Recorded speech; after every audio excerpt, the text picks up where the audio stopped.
आप सभी को नमस्कार। दोस्तों, मेष राशि वाले जातकों का इस चैनल पे स्वागत। इस वीडियो में हम आपको बताने वाले हैं मेष राशि वाले जातकों के लिए साल 2026 में 22 से लेकर 31 जनवरी तक का समय किस प्रकार जाने वाला है। जनवरी महीने के इस समयावधि में आपकी राशि के ऊपर बनी हुई ग्रही अवस्था क्या परिणाम आपको देने वाली है। किन मामलों में मेष राशि वाले जातकों को कम प्रयासों में बड़ी सफलता मिलने वाली है, वहीं कहां पर मेष राशि वाले जातकों को संभल कर काम करने की आवश्यकता जीवन में रहने वाली है। तो ये राशिफल मेष राशि वाले जातकों के लिए ही बनाया गया है और आपकी चंद्र राशि के ऊपर प्रभावी रहने वाला है, तो आप इसे इसी आधार पर देखें। इस राशिफल के माध्यम से मेष राशि वाले जातकों के जीवन से जुड़े हुए सभी पहलू के बारे में हम आपको जानकारी भी देने वाले हैं, जैसे मेष राशि का करियर और व्यापारिक जीवन, आर्थिक जीवन, पारिवारिक जीवन, प्रेम संबंध, स्वास्थ्य, एजुकेशन लाइफ और अंत में हम आपको धार्मिक उपायों के बारे में भी जानकारी देने वाले हैं। तो मेष राशि वाले जातकों, सबसे पहले आपको क्या परिवर्तन ग्रहों में होने वाला है और आपकी राशि के ऊपर मुख्यतः ग्रहों की अवस्था कैसी रहने वाली है, सबसे पहले ये जानकारी हम आपको दे रहे हैं। तो देखिए, आपकी जो राशि है मंगल देव से प्रभावित राशि मानी जाती है और मंगल देव 22 से लेकर 31 के बीच में अपनी उच्च राशि और आपके दशम भाव में मकर राशि में मौजूद होकर गोचर करने वाले हैं और पंच महापुरुष राजयोगों में से एक राजयोग रोचक नाम का राजयोग बनाकर मंगल देव यहां पर गोचर करने वाले हैं। उसके अलावा सूर्य देव, बुध देव और शुक्र देव की मौजूदगी भी इस समयावधि में आपके दशम भाव में बनी हुई रहने वाली है। इन सभी ग्रहों का होना यहां पर आपकी राशि के कर्म स्थान में कई राजयोगों का निर्माण भी किए हुए रहेगा। सूर्य मंगल की युति से पराक्रम योग बनने वाला है। बुध और शुक्र की युति से लक्ष्मी नारायण योग बनने वाला है। सूर्य बुध की युति से बुधादित्य योग यहां पर बना हुआ रहने वाला है। राहु देव का गोचर आपके लिए बहुत ही बेहतर यानी आपके 11th हाउस में होने वाला है। केतु देव आपके संतान भाव में, शनिदेव का गोचर आपके व्यय भाव में होने वाला है और देवगुरु बृहस्पति जो मेष राशि वाले जातकों के लिए प्रबल राजयोग प्रदाता ग्रह माने जाते हैं, आपकी राशि से तृतीय भाव में वक्री अवस्था में गोचर करने वाले हैं। तो इसमें मेजर ग्रहों का राशि परिवर्तन नहीं होने वाला है और माइनर ग्रहों का भी राशि परिवर्तन नहीं होने वाला है। लेकिन आपकी राशि के ऊपर बनी हुई ग्रही अवस्थाओं में सबसे पहला परिवर्तन शनिदेव का 20 जनवरी को हुआ है। शनिदेव अपने स्व नक्षत्र में प्रभावी हुए हैं। तो लंबे समय से मेष राशि वाले जातक जीवन में शनिदेव की 7.5 के प्रभाव से जूझ रहे हैं। शनिदेव आपके कर्म और लाभ भाव के स्वामी होकर आपके व्यय भाव में मौजूद हैं, तो 7.5 के दुष्प्रभावों में कमी आपको मिलने वाली है। 7.5 के दुष्प्रभाव से मेष राशि वाले जातकों को कर्म क्षेत्र के मामले में समस्या हो रही थी, पारिवारिक जीवन के मामले में समस्या हो रही थी, धन को लेकर समस्या हो रही थी, वहीं विद्यार्थी जीवन में जुड़े हुए जातकों को समस्याओं का सामना करना पड़ रहा था। तो यहाँ पर मेष राशि वाले जातकों के जीवन में काफ़ी हद तक इन समस्याओं में कमी आपको मिलने वाली है। तो अब देखिए, बताते हैं आपको सबसे पहले आपके लिए करियर और व्यापारिक जीवन के मामले में ये समय कैसा जाने वाला है। कुंडली के दशम भाव से करियर, व्यवसाय, प्रसिद्धि और मान सम्मान के बारे में विचार करते हैं। अब देखिए, कर्म भाव के स्वामी शनिदेव माने जाते हैं जो कि अपने स्व नक्षत्र में प्रभावी हो चुके हैं और ये आपके व्यय भाव में रहने वाले हैं। शनि की प्लेसमेंट ज़्यादा बेहतर नहीं है, लेकिन अपने नक्षत्र में होने की वजह से जो आपके जीवन में दुष्प्रभाव ज़्यादा दे रहे थे उसमें आपको कमी मिलने वाली है। उसके अलावा देखिए, मंगल, सूर्य, शुक्र और बुध ये चारों ग्रहों की मौजूदगी और कई प्रकार का राजयोग आपके कर्म भाव में बना हुआ रहने वाला है। इसके प्रभाव से मेष राशि वाले जातकों के जीवन में वर्क प्लेस पर कार्य क्षमता की बढ़ोतरी सबसे पहले आपको मिलने वाली है, क्योंकि यहां पर मंगल देव अपनी उच्च राशि में मौजूद हैं, सीधा चौथी दृष्टि के माध्यम से आपकी राशि को देखने वाले हैं। तो वर्तमान में मेष राशि वाले जातक उत्साहित होकर किसी भी कार्य को करते हुए नजर आने वाले हैं और इस समयावधि में आपके द्वारा लिया गया निर्णय आपको श्रेष्ठ मुकाम पर भी ले जाने वाला है।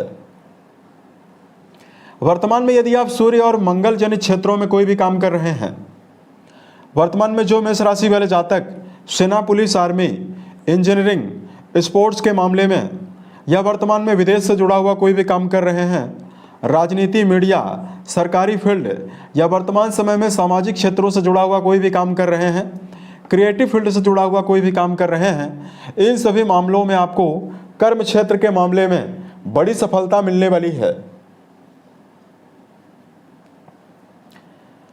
उसके अलावा देखिए, बात करते हैं मेष राशि वाले जातकों के जीवन में आर्थिक जीवन के मामले में समय कैसा जाने वाला है। देखिए, आपके राशि के द्वितीय भाव यानी धन भाव के स्वामी शुक्रदेव माने जाते हैं, जो कि आपके कर्म भाव में रहने वाले हैं। वहीं आपके लाभ भाव के स्वामी शनिदेव आपके व्यय भाव में रहने वाले हैं और आपके लाभ भाव में राहु का गोचर होने वाला है। अतः 22 से लेकर 31 के बीच में मेष राशि वाले जातकों के जीवन में दो प्रकार की स्थिति दिखाई दे रही है। राशि के स्वामी का उच्चस्थ अवस्था में होना और इसका संबंध जो सुख भाव से बना हुआ है, इसकी वजह से मेष राशि वाले जातक आर्थिक मामलों में धन कमाने के लिए काफी जुनूनी रहने वाले हैं। राहु देव का 11th हाउस में होना मेष राशि वाले जातकों के जीवन में विदेश से संबंधित कामों में, या जो मेष राशि वाले जातक घर से दूर रहकर कोई भी काम कर रहे हैं, उन जातकों के जीवन में सडन लाभ की संभावनाओं का निर्धारण भी जीवन में करने वाला है। वहीं आपके द्वितीय भाव के स्वामी लगातार आपके केंद्र में रहने वाले हैं, चौथे भाव से संबंध बनाए हुए हैं। तो वर्तमान में अगर आप भूमि, भवन, वाहन के लिए प्रयास कर रहे हैं, इसमें आपको शुभता मिलने वाली है। शनिदेव की दृष्टि लगातार आपके द्वितीय भाव पर प्रभावित करने वाली है, अतः परिवार के ऊपर धन का व्यय होने वाला है। दीर्घकालिक यदि आप निवेश करना चाह रहे हैं तो आपको सफल कर निवेश करने की आवश्यकता जीवन में रहने वाली है। उसके अलावा देखिए, पारिवारिक जीवन के मामले में मेष राशि वाले जातकों को यहां पर क्या परिणाम मिलने वाला है। लंबे समय से शनिदेव की दृष्टि जो आपके द्वितीय भाव को प्रभावित कर रही थी, जिसकी वजह से मेष राशि वाले जातकों ने परिवार में काफी ज्यादा उतार चढ़ाव को देखा है। अब यहां पर शनिदेव स्व नक्षत्र में प्रभावी हैं, तो काफी हद तक पारिवारिक संबंधों के मामले में सम्मान की स्थिति का निर्धारण मेष राशि वाले जातकों के जीवन में होने वाला है।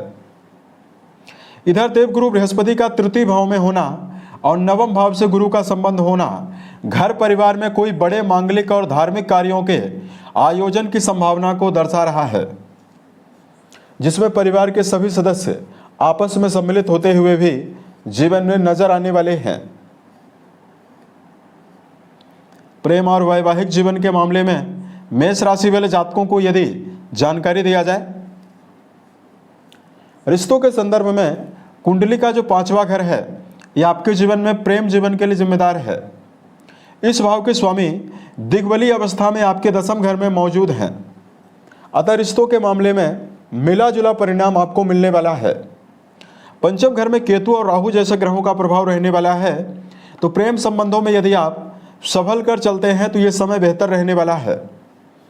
हालांकि राशि के स्वामी की अनुकूलता होने की वजह से वर्तमान में किसी भी कार्य को करने में और किसी भी प्रकार के रिश्तों में है तो आपको पर्याप्त उत्साह है जरूर मिलने वाला है। वही मेष राशि वाले जातकों के लिए वैवाहिक जीवन के मामले में यदि आपको जानकारी दिया जाए, आपके वैवाहिक भाव के स्वामी शुक्रदेव आपकी राशि से 10वें घर में केंद्र भाव में प्रभावी रहने वाले हैं।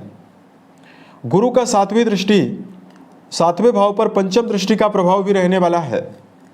अतः वैवाहिक जीवन के मामले में मेष राशि वाले जातकों के जीवन में जीवन साथी का समर्थन प्राप्त होने की संभावना विशेष रूप से रहने वाली है। शनिदेव का आपके 12वें भाव में प्रभाव जो दुष्प्रभाव आपको मिल रहा था, उसमें कमी होने वाली है। अतः 22 से लेकर 31 के बीच में आपको वैवाहिक जीवन के मामले में विशेष शुभता मिलने वाली है। एजुकेशन फील्ड के मामले में जुड़े हुए जातकों को यदि जानकारी दिया जाए, कुंडली का जो 5वां घर दर्शकों रहने वाला है, ये केतु के द्वारा प्रभावित है और ये आपका जो 9वां घर है, ये देवगुरु बृहस्पति के द्वारा प्रभावित है। अतः वर्तमान समय में प्रारंभिक दौर की अगर आप पढ़ाई कर रहे हैं तो यहाँ पर आपको संभल कर चलने की आवश्यकता रहने वाली है।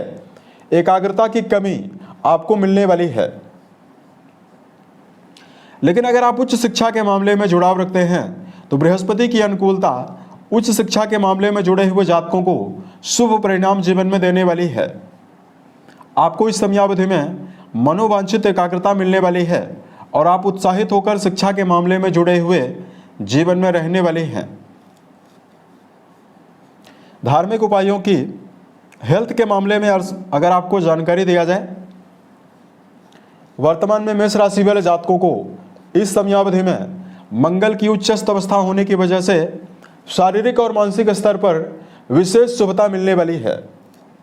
यानी वर्तमान में आपकी शारीरिक ऊर्जा भी बढ़ी हुई रहने वाली है और मानसिक रूप से भी इस समयावधि में एक्टिव होकर चलने में मेष राशि वाले जातक पूरी तरह से सक्षम रहने वाले हैं। अगर आपके लिए धार्मिक उपायों की जानकारी दिया जाए, मेष राशि वाले जातकों को इस समयावधि में शुभ प्रभावों को अर्जित करने के लिए सुंदरकांड, हनुमान चालीसा का पाठ करना शुभ प्रभाव आपको देने वाला है। शनिदेव के दुष्प्रभावों से बचने के लिए शनिजन्य चीजों का दान करना आपको बेहतर परिणाम देने वाला है। जिसमें मेष राशि वाले जातकों, यदि आप काला जूता, काला छाता, काला शर्ट, सरसों के तेल में फ्राइड खाने पीने की वस्तुएं यदि आप दान करते हैं तो आपको विशेष शुभता मिलने वाली है। उम्मीद है ये जानकारी मेष राशि वाले जातकों को बेहतर लगे। आने वाले समय में अगर आप अन्य वीडियोज को देखना चाहते हैं, इस चैनल को सब्सक्राइब जरूर करें। ओम नमः शिवाय।